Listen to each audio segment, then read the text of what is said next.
Bismillahirrahmanirrahim. Assalamualaikum warahmatullahi wabarakatuh. Perkenalkan, nama saya Ella Septia dari kelas 12 IPA 1.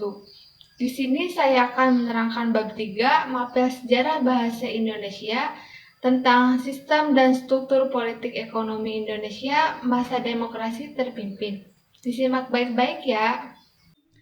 Sistem dan struktur politik ekonomi Indonesia pada masa demokrasi terpimpin. Perlu kalian ketahui, dengan dikeluarkannya Dekret Presiden pada 5 Juli tahun 1959, Presiden Soekarno secara resmi menerapkan pemikirannya dengan mengganti sistem demokrasi parlementer menjadi demokrasi terpimpin. Nah, pada pertemuan hari ini aku akan membahas secara lengkap materi sejarah Indonesia kelas 12 bab 3 mengenai sistem dan struktur politik ekonomi Indonesia pada masa demokrasi terpimpin. Nah, pada bab 3 ini, sistem dan struktur politik ekonomi Indonesia pada masa demokrasi terpimpin. Dinamika politik masa demokrasi terpimpin yang pertama itu ada menuju demokrasi terpimpin, kehidupan sosial politik Indonesia pada masa demokrasi liberal tahun 1950 hingga 1959. Belum pernah mencapai kestabilan secara nasional. Kabinet yang silih berganti membuat program kerja kabinet tidak dapat dijalankan sebagaimana mestinya. Partai-partai politik saling bersaing dan saling menjatuhkan. Mereka lebih mengutamakan kepentingan kelompok masing-masing.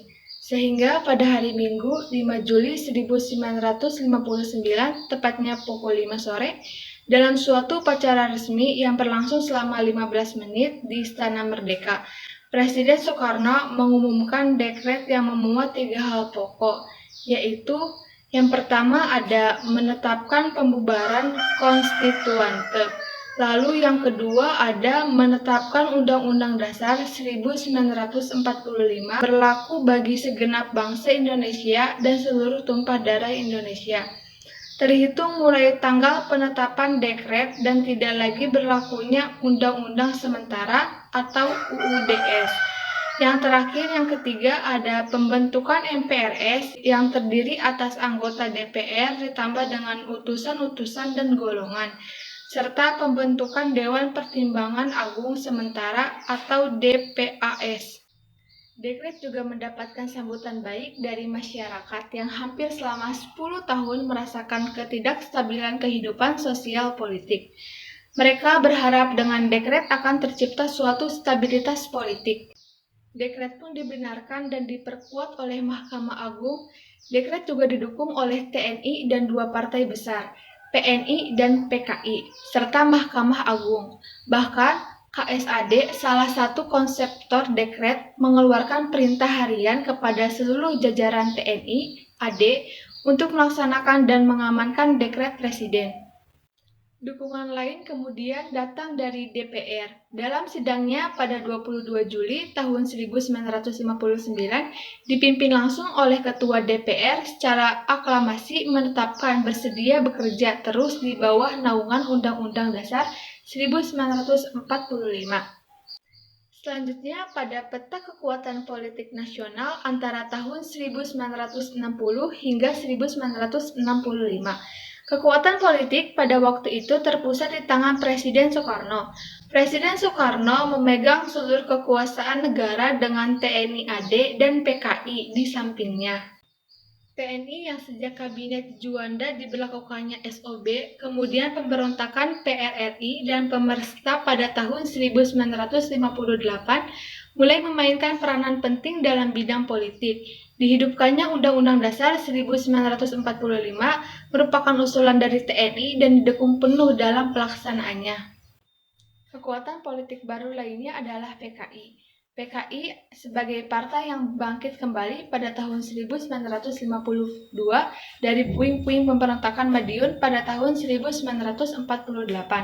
PKI kemudian muncul menjadi kekuatan baru pada pemilihan umum tahun 1955 dengan menerima penetapan Presiden nomor 7. Partai ini mendapat tempat dalam konstelasi politik baru. Menguatnya pengaruh TNI AD membuat Presiden Soekarno berusaha menekan pengaruh TNI AD, terutama Nasution dengan 2 taktik. yaitu Soekarno berusaha mendapatkan dukungan partai-partai politik yang berpusat di Jawa, terutama PKI, dan merangkul angkatan-angkatan bersenjata lainnya, terutama Angkatan Udara. Kemudian dengan menyokong gagasan Nasakom dari Presiden Soekarno, PKI dapat memperkuat kedudukannya. Sejak saat itu, PKI berusaha menyaingi TNI dengan memanfaatkan dukungan yang diberikan oleh Soekarno untuk menekan pengaruh TNI AD. Selanjutnya, pembebasan Irian Barat, salah satu isu politik luar negeri yang terus menjadi pekerjaan rumah Kabinet Republik Indonesia, adalah masalah Irian Barat. Wilayah ini telah menjadi bagian Republik Indonesia yang diproklamasikan sejak 17 Agustus tahun 1945.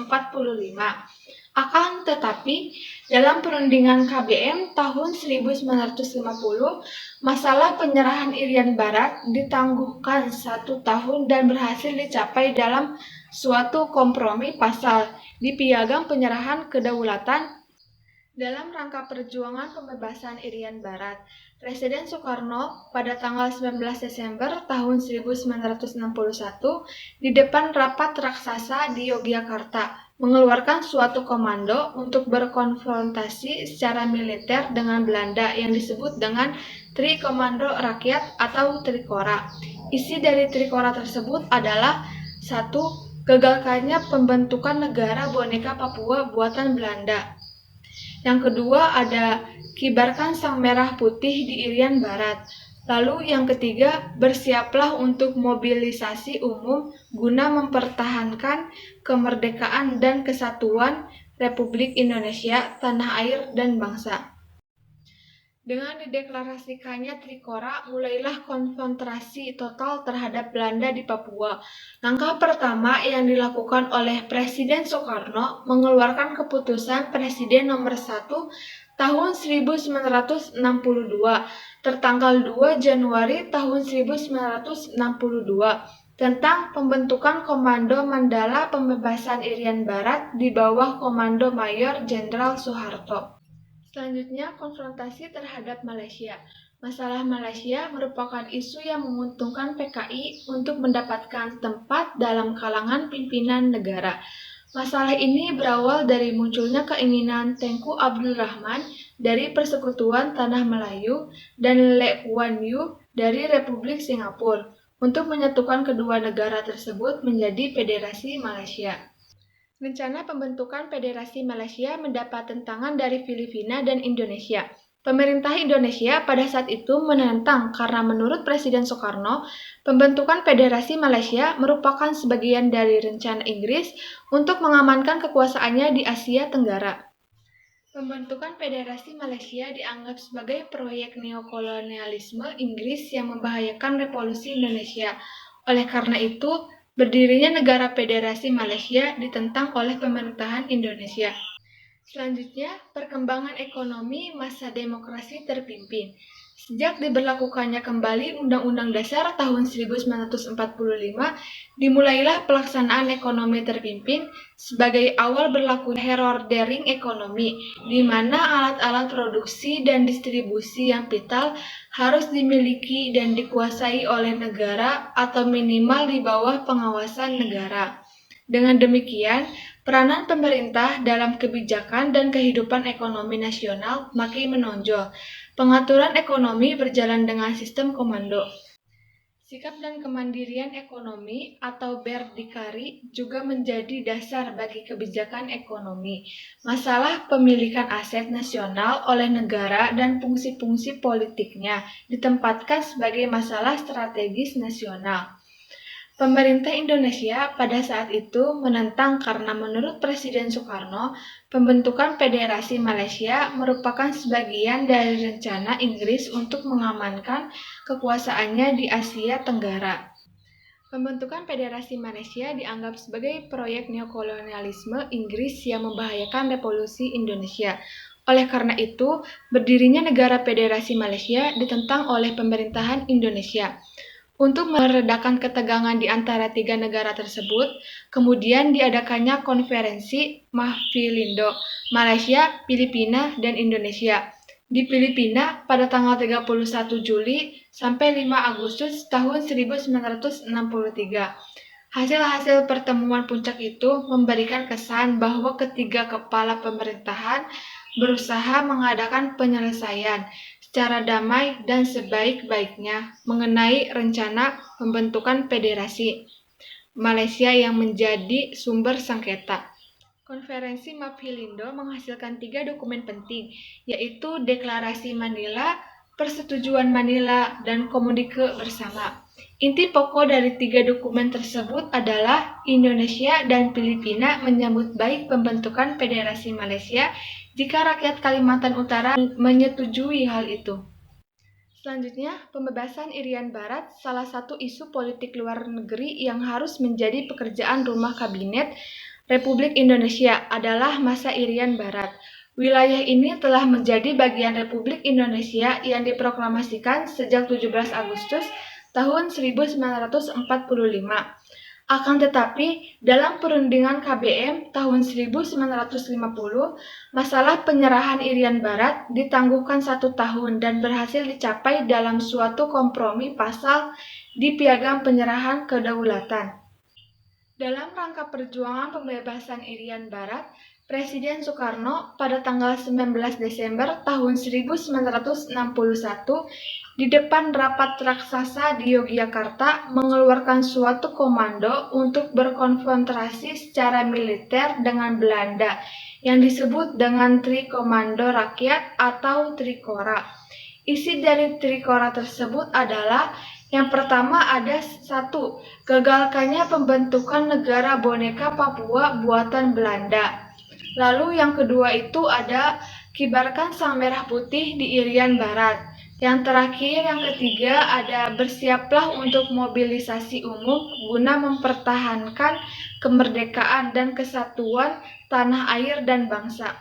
Dengan dideklarasikannya Trikora, mulailah konfrontasi total terhadap Belanda di Papua. Langkah pertama yang dilakukan oleh Presiden Soekarno mengeluarkan keputusan Presiden nomor 1 tahun 1962 tertanggal 2 Januari tahun 1962 tentang pembentukan Komando Mandala Pembebasan Irian Barat di bawah Komando Mayor Jenderal Soeharto. Selanjutnya, konfrontasi terhadap Malaysia. Masalah Malaysia merupakan isu yang menguntungkan PKI untuk mendapatkan tempat dalam kalangan pimpinan negara. Masalah ini berawal dari munculnya keinginan Tengku Abdul Rahman dari Persekutuan Tanah Melayu dan Lee Kuan Yew dari Republik Singapura untuk menyatukan kedua negara tersebut menjadi Federasi Malaysia. Rencana pembentukan Federasi Malaysia mendapat tentangan dari Filipina dan Indonesia. Pemerintahan Indonesia pada saat itu menentang karena menurut Presiden Soekarno, pembentukan Federasi Malaysia merupakan sebagian dari rencana Inggris untuk mengamankan kekuasaannya di Asia Tenggara.